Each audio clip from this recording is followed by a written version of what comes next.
It was on that very day that the aircraft bearing the mark of the Southern Hemisphere brought about the defeat of Laysath forces.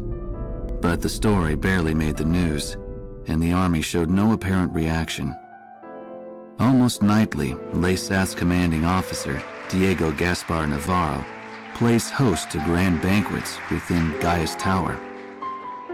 This evening, he is once again proudly trumpeting the glory of his airborne fortress. I've heard the speech so many times, it feels like I wrote it. Which, in a way, is a good thing, because it lets me concentrate on enjoying the food instead. As I gazed out the window at the night sky, I felt as if even the phases of the moon were somehow at odds with those of the Northern Hemisphere. The words of a fellow reporter, who fancied himself a connoisseur of fine wine, really got me thinking about the price of the glass of wine in my hand. One glass of it is roughly equivalent to several years of a Laysathian citizen's salary. Haven't the long years of civil war left Laysath an impoverished and war-torn nation? Whatever the case, much is unclear about the flow of money in Laysath. Ever since I arrived here, I've only covered stories the military had approved. However, this particular mystery just might be worth investigating on my own. The idea was nothing more than the product of an idle mind. At least at the time.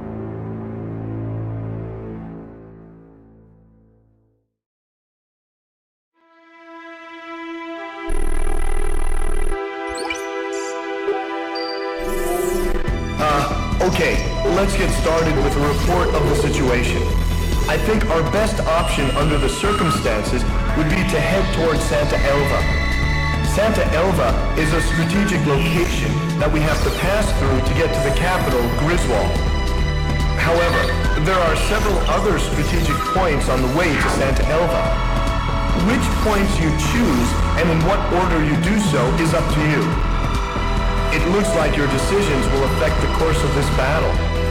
I know it's an immense responsibility, but there's no one else to count on. We're relying on you to get us through this. It appears that the enemy's Miller unit is gathering at Kings Hill. It looks like they're trying to take back Port Patterson. I wonder what they're up to. Next, we have reports that the Allied Davis unit is cut off at Stand Canyon. Gleipnir took off from Puna Base and is currently standing by at Terminus Island. With the long strike range of the Gleipnir, there's not much our forces can do. It appears that the enemy is moving towards Stand Canyon to eliminate our remaining forces. We'll need those remaining forces in our attack on Santa Elva, so I think we should probably send help. If left alone, they'll be helpless against the aerial fortress. Just like what happened to us at Cape Aubrey. Also, Santa Elva is a key location for the enemy, and I think they'll concentrate their forces there. We'll have major problems if they send in their aerial fortress. I'll give you more details once you decide on a route. Please tell me which route you plan to take.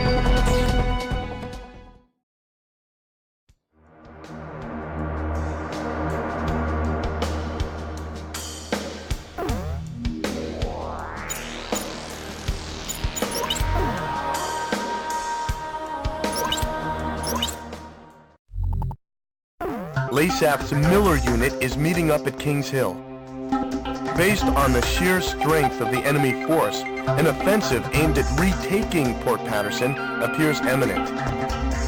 A partially completed highway runs directly from Kings Hill straight into the heart of Port Patterson.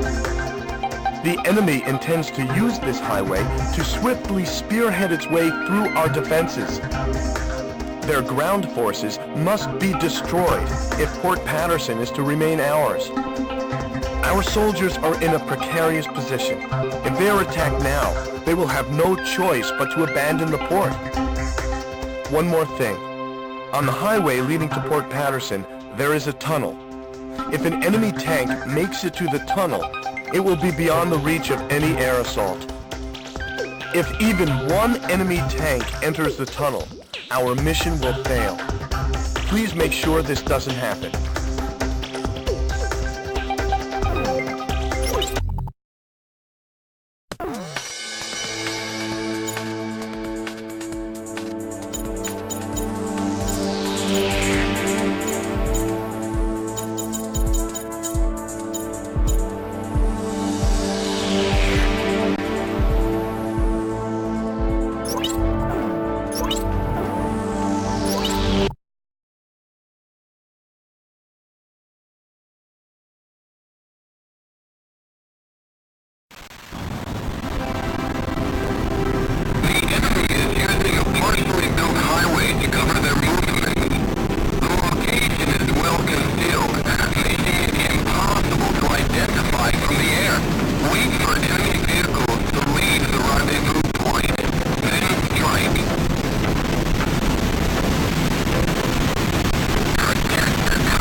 We've succeeded in preventing the Miller Unit from invading Port Patterson. LASAF forces are in retreat. Let's hope they've learned their lesson and think twice before trying to take Port Patterson again.